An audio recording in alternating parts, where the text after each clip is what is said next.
Today, we are diving into a really fascinating ancient text, Deuteronomy chapter 14. Now, I know what you might be thinking. Ancient laws, kind of dry, right? But this is so much more than just a list of do's and don'ts. It's actually this incredible blueprint for building a very specific kind of community, one that was designed to be totally unique in its world. So let's get into it. Okay, this one sentence right here, this is the key to the whole chapter. This idea of being a holy or set-apart people, a treasured possession, that's the reason, the motivation for all the detailed laws we're about to see. It's the why behind the what.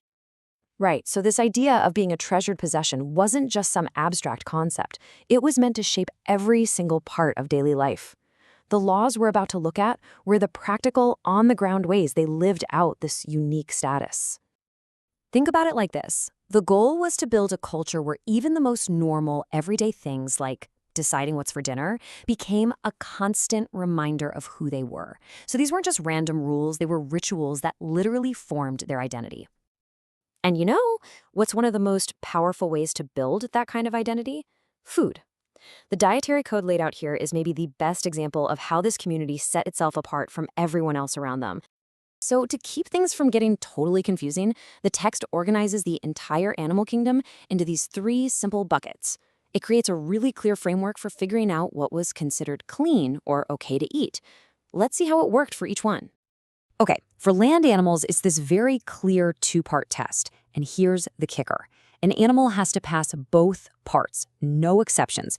It has to chew the cud, and it has to have a hoof that's completely split in two. And you can see exactly how this logic plays out. The ox chews the cud, has a divided hoof, check and check. It's clean. But look at the pig. It has a divided hoof, sure, but it doesn't chew the cud. So, nope, it fails. The camel and the rabbit, they chew the cud, but they don't have the right kind of hoof. So they fail too. It's a simple system you could use to classify any animal. Now, when we get to the water, the same idea of clear rules applies, but it's even simpler. To be considered clean, a sea creature just needed two things, fins and scales. If it has both, it's good to go. If it's missing one, it's not. Yeah, it's a super straightforward yes or no question. This meant that most of the fish you'd normally think of were on the menu. But things like shellfish, eels, or catfish, which don't have scales, they'd be off the table. Again, a really clear, easy-to-see distinction. But when we look up to the sky, things change a bit. Instead of giving a rule for what you can eat, the text just gives a long list of what you can't. And as you look through this list, a pattern starts to emerge, right? The forbidden birds are pretty much all predators and scavengers, the ones that eat meat and blood. And then we get this one, this very specific, kind of strange-sounding rule that wraps up the whole dietary section. It really stands out because it's not about an animal, it's about how you cook it. So what's the deal with that? Well, the thinking here is that this wasn't really about health or anything like that. It was a direct line in the sand. Many scholars believed this was a common ritual or cooking practice for other cultures nearby. So by forbidding it, the law was basically a daily, practical way to say, we are different. We don't do what they do. Okay, so this blueprint for Holy Nation wasn't just about what you ate. It went way beyond the personal. It scaled up from the dinner plate to the entire community's economy through a really unique system of giving. And it all revolves around this number, 10%. A tenth, or a tithe, of all of the produce from their land, grain, wine, oil, had to be set aside every year. But why it was set aside and where it went, that's where things get really fascinating.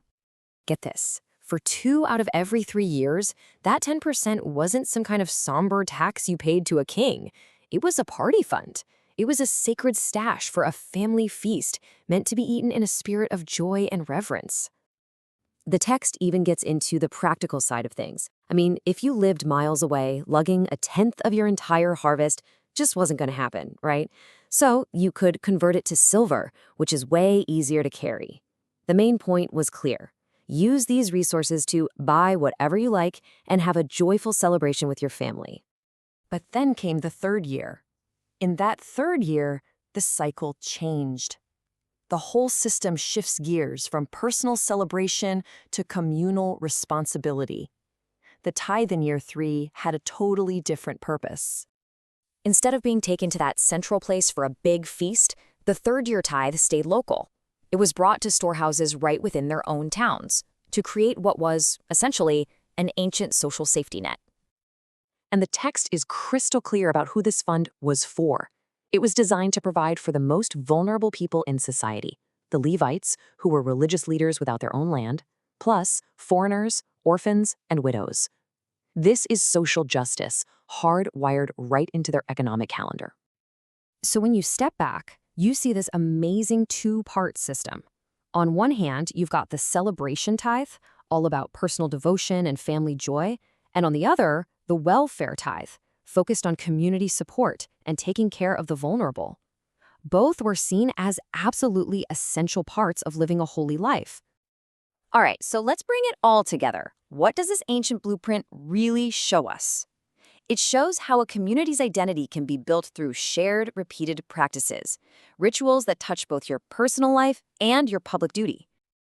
And the most important thing to get is that the dietary laws and the tithing system weren't just two random rules. They were two sides of the same coin. One set the boundaries around the individual's body, while the other set the responsibilities for the body of the whole community. Together, they formed this integrated system for living out that identity as a treasured possession. And that leaves us with a final thought, doesn't it?